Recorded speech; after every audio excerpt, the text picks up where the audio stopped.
প্রবাস বন্ধু সৈয়দ মুজতবা আলীর ভ্রমণ কাহিনীর এক অসাধারণ অধ্যায়, যেখানে আফগানিস্তানের লেখকের প্রবাস জীবনে আব্দুর রহমান নামের এক নির্ভরযোগ্য, সরল ও হৃদয়বান সঙ্গীর কথা তুলে ধরা হয়েছে। হাস্যরস, মানবিকতা ও সংস্কৃতির অপূর্ব মিশেলে গল্পটি পাঠককে মুগ্ধ করে। গল্প আড্ডায় আপনাকে স্বাগতম। আশা করি আপনারা কুশলে আছেন। আজ আমি সৈয়দ মুজতবা আলীর লেখা প্রবাস বন্ধু নিয়ে হাজির হয়েছি। যারা এখনও আমার চ্যানেলটি সাবস্ক্রাইব করেননি, এক্ষুনি বেল আইকনে ক্লিক করে আমার চ্যানেলটি সাবস্ক্রাইব করে দিন, যাতে করে আপনারা সবার আগে নোটিফিকেশন পেতে পারেন। তো চলুন শুরু করা যাক। প্রবাস বন্ধু, সৈয়দ মুজতবা আলী। বাসা পেলুম কাবুল থেকে 2.5 মাইল দূরে খাজামোল্লা গ্রামে। বাসার সঙ্গে সঙ্গে চাকরও পেলুম। অধ্যক্ষ জিরার যাতে ফরাসি, কাজী কায়দা মাফিক আলাপ করিয়ে দিয়ে বললেন, এর নাম আব্দুর রহমান, আপনার সব কাজ করে দেবে, জুতো বুরুষ থেকে খুন খারাবি। অর্থাৎ ইনি হরফন মৌলা বা সকল কাজের কাজী। জিরার সাহেব কাজের লোক, অর্থাৎ সমস্ত দিন কোনো না কোনো মন্ত্রীর দপ্তরে ঝগড়া বৎসা করে কাটান। কাবুলে এরই নাম কাজ। ওরভোয়া, বিকেলে দেখা হবে বলে চলে গেলেন। কাবুল শহরে আমি 2টি নরদানব দেখেছি, তার একটি আব্দুর রহমান। পরে ফিতে দিয়ে মেপে দেখেছিলুম 6 ফুট 4 ইঞ্চি। উপস্থিত লক্ষ্য করলুম লম্বাই মিলিয়ে চওড়ায়। 2খানা হাত হাঁটু পর্যন্ত নেমে এসেছে, আঙুলগুলো 2 কাঁধে মর্তমান কলা হয়ে ঝুলছে। পা 2খানা ডিঙি নৌকার সাইজ। কাঁধ দেখে মনে হলো আমার বাবুর্চি আব্দুর রহমান না হয়ে সে যদি আমির আব্দুর রহমান হতো, তবে অনায়াসে গোটা আফগানিস্তানের ভার বইতে পারত। এই কান ও কান জোড়া মুখ, হ্যাঁ করলে চওড়াউড়ি কলা গিলতে পারে। এবড়ো থেবড়ো নাক, কপাল নেই। পাগড়ি থাকায় মাথার আকার প্রকার ঠাহুর হল না, তবে আন্দাজ করলুম বেবি সাইজের হ্যাটও কান অবধি পৌঁছবে। রং ফর্সা, তবে শীতে গ্রীষ্মে চামড়া চিড়ে ফেড়ে গিয়ে আফগানিস্তানের রিলিফ ম্যাপের চেহারা ধরেছে। 2 গাল কে যেন থাবড়ো মেরে লাল করে দিয়েছে। কিন্তু কার এমন বুকেট পাটা? রুজও তো মাখবার কথা নয়। পরনে শিলওয়ার, কুর্তা আর ওয়াস্কেট। ঠোঁট দুটি দেখতে পেলুম না। সেই যে প্রথম দিন ঘরে ঢুকে কার্পেটের দিকে নজর রেখে দাঁড়িয়েছিল, শেষ দিন পর্যন্ত ওই কার্পেটের অপরূপ রূপ থেকে তাকে বড় একটা চোখ ফেরাতে দেখিনি। ও গুরুজনদের দিকে তাকাতে নেই, আফগানিস্তানেও নাকি এই ধরনের একটা সংস্কার আছে। তবে তার নয়নের ভাবের খেলা গোপনে দেখেছি। 2টো চিনেমাটির ডাবরে যেন 2টো পান্তুয়া ভেসে উঠেছে। জরিপ করে ভরসা পেলুম, ভয়ও হলো। এ লোকটা ভীমসেনের মতো রান্না তো করবেই, বিপদে আপদে ভীমসেনেরই মতো আমার মুশকিল আসান হয়ে থাকবে। কিন্তু প্রশ্ন, এ যদি কোনোদিন বিগড়ে যায় তবে? কোনো একটা হদিশের সন্ধানে মগজ আতিপাতি করে খুঁজতে আরম্ভ করলুম। রহমানকে জিজ্ঞেস করলুম, পূর্বে কোথায় কাজ করেছ? উত্তর দিল, কোথাও না, পল্টনে ছিলুম, মেসের চার্জে। 1 মাস হলো খালাস পেয়েছি। রাইফেল চালাতে পারো? একগাল হাসল। কি কি রাঁধতে জানো? পোলাও, কুরমা, কাবাব, ফালুদা। আমি জিজ্ঞেস করলুম, ফালুদা বানাতে বরফ লাগে, এখানে বরফ তৈরি করার কল আছে? কিসের কল? আমি বললুম, তাহলে বরফ আসে কোত্থেকে? বলল, কেন, ওই পাগমানের পাহাড় থেকে। বলে জানলা দিয়ে পাহাড়ের বরফ দেখিয়ে দিল। তাকিয়ে দেখলুম, যদিও গ্রীষ্মকাল, তবু সবচেয়ে উঁচু নীল পাহাড়ের গায়ে সাদা সাদা বরফ দেখা যাচ্ছে। আশ্চর্য হয়ে বললুম, বরফ আনতে ওই উঁচুতে চড়তে হয়?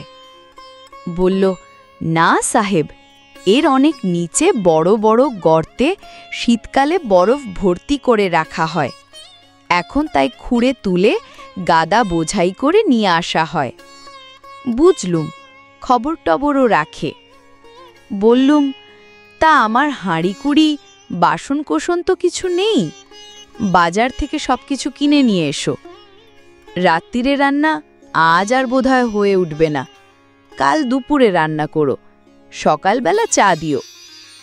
টাকা নিয়ে চলে গেল। বেলা থাকতেই কাবুল রওনা দিলুম। 2.5 মাইল রাস্তা, মৃদু মধুর ঠান্ডায় গড়িয়ে গড়িয়ে পৌঁছব। পথে দেখি এক পর্বত প্রমাণ বোঝা নিয়ে আব্দুর রহমান ফিরে আসছে।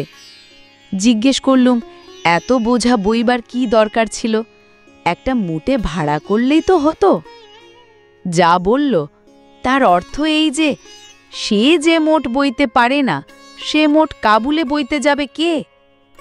আমি বললুম, দুজনে ভাগাভাগি করে নিয়ে আসতে।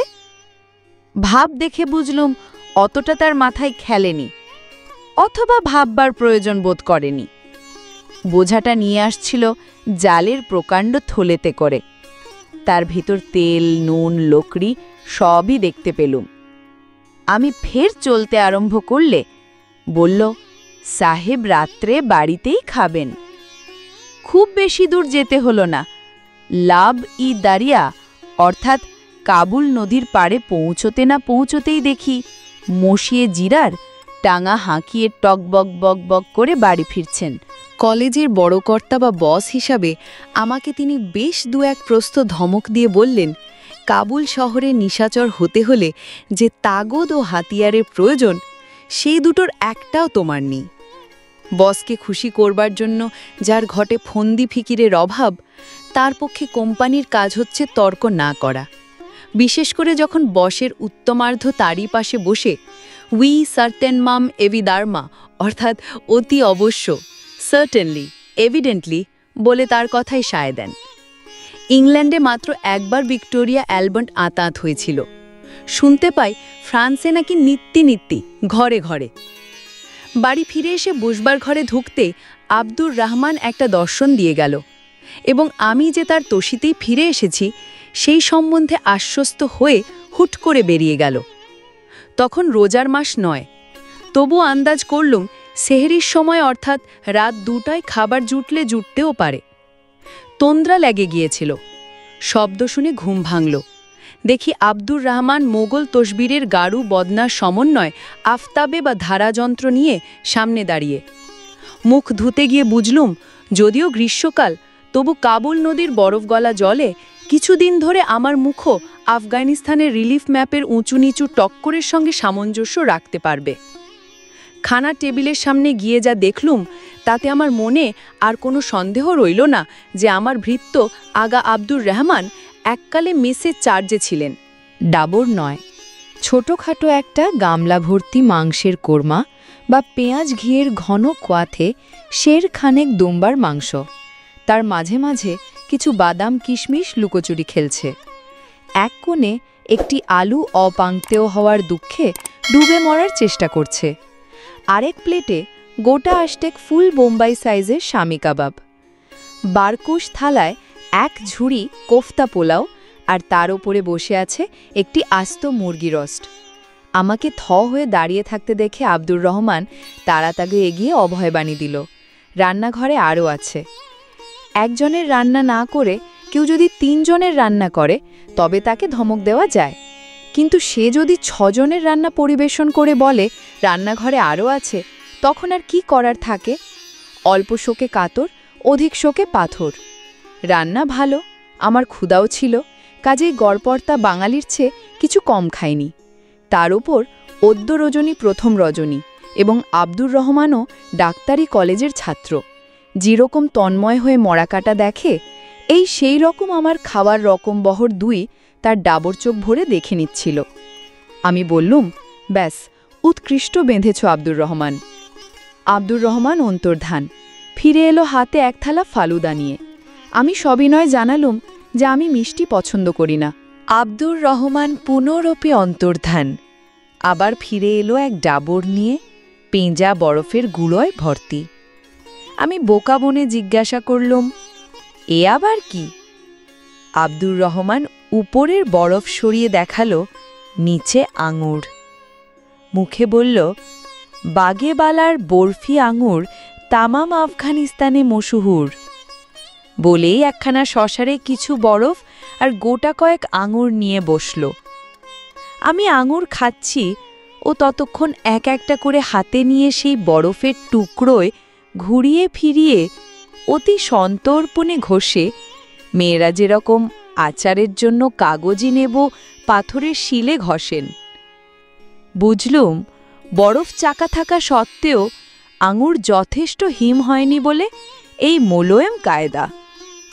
ওদিকে তালু আর জিভের মাঝখানে একটা আঙুরে চাপ দিতেই আমার ব্রহ্মর পর্যন্ত ঝিনঝিন করে উঠছে। কিন্তু পাছে আব্দুর রহমান ভাবে তার মনিব নিতান্ত জংলি, তাই খাইবার পাসের হিম্মত বুকে সঞ্চয় করে গোটা আষ্টে গিললুম, কিন্তু বেশিক্ষণ চালাতে পারলুম না। ক্ষান্ত দিয়ে বললুম, যথেষ্ট হয়েছে আব্দুর রহমান, এবারে তুমি গিয়ে ভালো করে খাও। কার গোয়াল কে দেয় ধুঁয়ো? এবারে আব্দুর রহমান এলেন চায়ের সাজ সরঞ্জাম নিয়ে। কাবুলি সবুজ চা পেয়ালায় ঢাললে অতি ফিকে হলদে রং দেখা যায়। সেই চায়ে দুধ দেওয়া হয় না, প্রথম পেয়ালায় চিনি দেওয়া হয়, দ্বিতীয় পেয়ালায় তাও না, তারপর ওই রকম তৃতীয় চতুর্থ।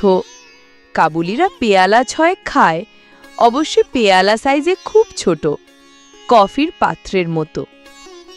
চা খাওয়া শেষ হলে আব্দুর রহমান 10 মিনিটের জন্য বেরিয়ে গেল।